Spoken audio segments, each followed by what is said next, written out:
100 പേരെ കൊന്നവൻ അല്ലാഹു പുറത്തു കൊടുത്തില്ലേ?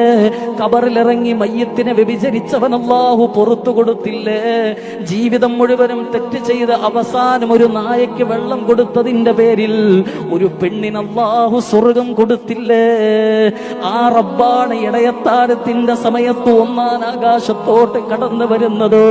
എന്നിട്ട് അല്ലാഹു ലോകത്ത് നോക്കിക്കൊണ്ട് ചോദിക്കുകയാ, ഖുൽ യാ ഇബാദിയല്ലദീന അസ്റഫൂ അലാ അൻഫുസിഹിം ലാ തഖ്നതൂ മിർ റഹ്മത്തില്ലാഹ്. അല്ലാഹുവിന്റെ അടിമകളെ നോക്കിക്കൊണ്ട് അല്ലാഹു ചോദിക്കുകയാണ്, തെറ്റ് ചെയ്തവനാരാ? പാപം ചെയ്തവനാരാ? ഈ സമയത്ത് എഴുന്നേറ്റ് എന്നോടൊന്ന് തൗബ ചെയ്യുമോ? എന്നോടൊന്ന് പൊറുക്കലിനെ തേടുമോ? അവന് ഞാൻ പൊറുത്തു കൊടുക്കാം, അവൾക്ക് ഞാൻ പൊറുത്തു കൊടുക്കാം